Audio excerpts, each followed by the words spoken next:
It's the Happy Families podcast. It's the podcast for the time-poor parent who just wants answers now. It's the Happy Families Summer Series for our Happy Families podcast. Hello, this is Dr. Justin Coulson. A couple of years ago now, we did our very first ever summit. It was really popular, made a huge difference for any parent who's dealing with sleepless nights, teething troubles, children with big emotions, food, fussy eating, all that sort of stuff. It was called the Little People, Big Feelings Summit.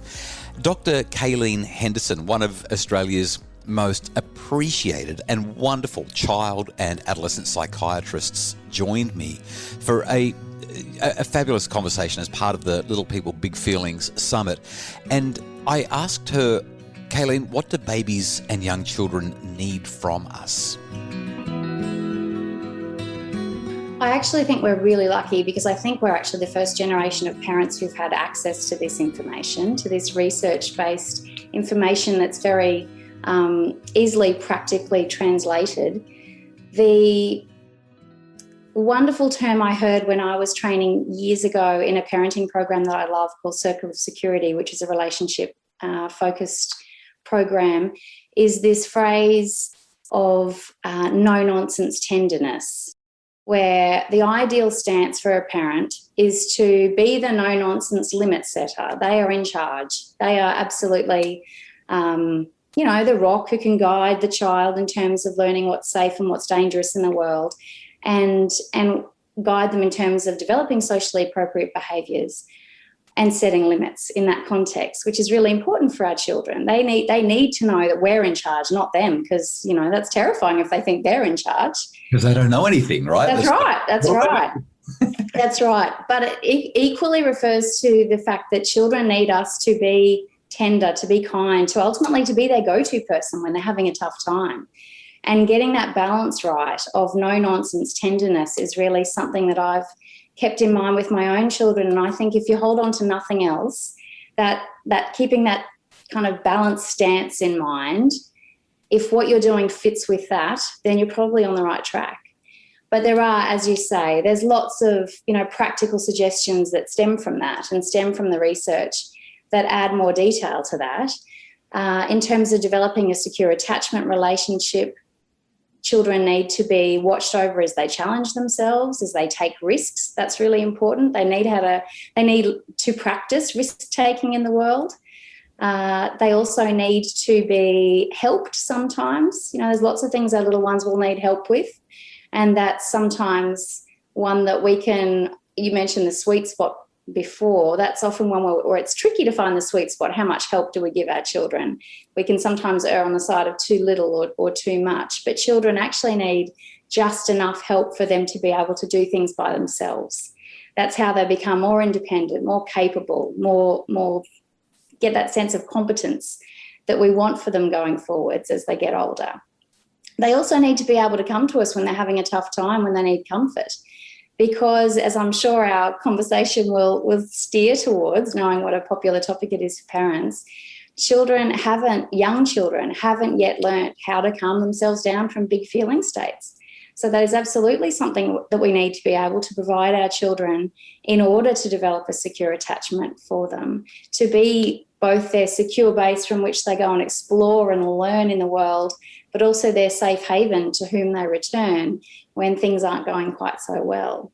Children also need to be delighted in. Now, this is really interesting. Yes. I love this one. Yeah, so delight is communicated non-verbally. It's the way your eyes light up, your face lights up, and your body turns towards someone when you're with them. And it communicates, I'm delighted that you exist. Yeah. You haven't had to do anything, say anything, you just exist, and I'm delighted about it. And amazingly, the research tells us that babies who've been shown more delight, so when babies are delighted in that 0 to 1 age group, it actually promotes brain development, which I think is magical, that the way you hold yourself can promote the brain of another human being.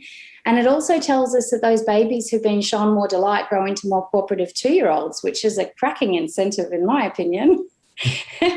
And interestingly, no matter what age your child is, when kids are delighted in by you, because you as a parent are hands down the most important person in the universe to your little human, yeah.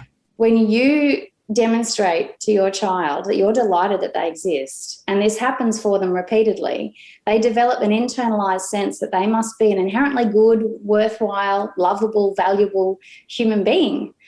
And that's really important for our children, and the research backs that up. The research tells us that that's how we foster a really healthy self-esteem in our kids. It's really simple stuff. It's stuff that doesn't take extra time, doesn't take any extra money. It's just ways that we can interact with our children that really do make such a big difference in our children's outcomes. And, and ultimately, at the end of the day, we all are delighted that our kids exist. It's just sometimes that either might not be in our kind of experience of how you parent, or, it might get lost in the busyness of life. But, they're all simple things that we can do to really set that wonderful, healthy foundation for our children, which very much ties in with the research. So, Kaylene, the conversation for the rest of our time together is going to go like this. Number one, we're going to talk about each of those needs in just a little more detail and get really practical about how we get the balance of helping or not helping just right, or how we delight more, or how we get that no-nonsense tenderness happening. We're going to get really specific about that. I want to spend just a moment with you, though, just on delight, because as soon as you said it, my whole everything lit up. I just thought, oh, yes, this is my favorite. And I'm going to be a little bit autobiographical for just a sec, purely because I'd written parenting books. I'd been talking to parents for several years before I actually came across this particular research and this concept. And it occurred to me that my children, when they encountered me, even as the expert, they didn't see a father who delighted in these 6 daughters. They saw a dad who was stressed and busy and overworked and was never home and was so busy trying to make everyone else's family happy that he couldn't make his own family happy. They didn't see a dad who took delight in them. And when I came across this idea, I just thought, I've got to make it start now. Every time my children enter the room now, and for the last several years, 4 or 5 years now, I've made sure that my face shows them that I'm delighted to see them. And just the other day, I had an experience with my 17-year-old daughter. She was telling me about a little bit of a boyfriend problem that she's having. I know we're talking about little people and big feelings, but this was a big person with a big feeling. I looked at her as she had these tears in her eyes, and I said, "Oh, Ella, you are just such an incredible kid. I'm just crazy about who you are." She looked at me and started crying and said, "Dad, I just wish that everybody could see me the way that you see me." Oh, that's lovely. And I thought, but we don't just want it for our 17-year-olds. We want it for our newborns. And it's kind of easier then until it's 3 o'clock in the morning and they still haven't slept. Or our 2-year-olds until they decide that they don't want the peanut butter toast chopped into triangles. They want it in rectangles. Or our 4-year-old when they decide that they've had enough of their little sister, who's 2, and they're now going to start throwing blocks at their sister's head. And so I'm really curious about how we bring these needs together, how we couple or decouple delighting in our children while still having no-nonsense tenderness. Yeah. What's the secret? Well, let's do them one at a time. First of all, how do we delight in our children? What are the most practical things that we can do?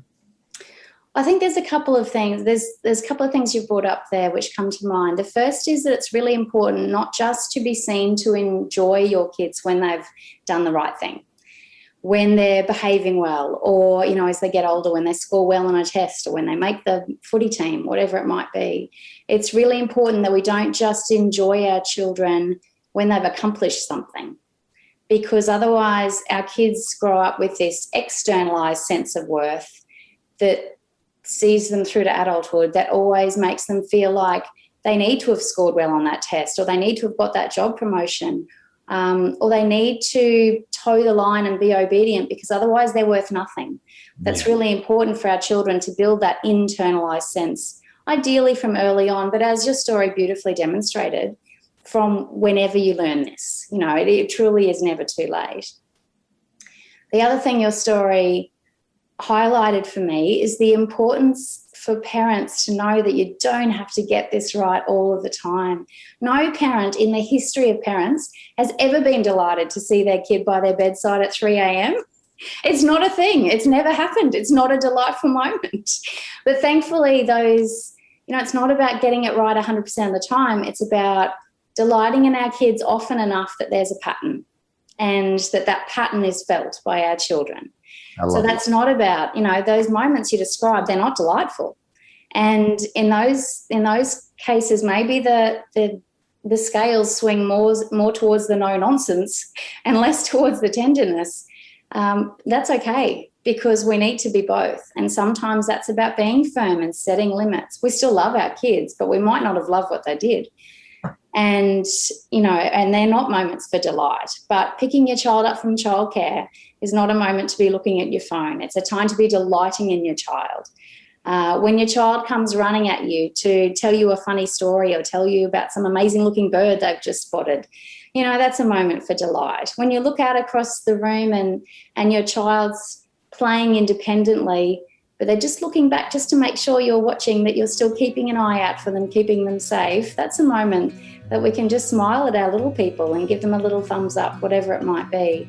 It's those little moments often enough that make the difference, not about being 100% delightful, because that's not practical for any of us. That was Dr. Kaylene Henderson from the Little People Big Feelings Summit. If you'd like to know more about that summit, you can find it in the Happy Families shop at happyfamilies.com.au. Kaylene shares so much wisdom, and so too do a whole lot of other people, including Maggie Dent, Dr. Shafali, and the list goes on and on. About 10, 11 experts who have given us great ideas for how to deal with little kids and their really big feelings. It was a great summit. So please check it out if you're dealing with little kids and big feelings and you'd like to know what to do. happyfamilies.com.au. More tomorrow with Kylie and I as we continue the Happy Families podcast summer series.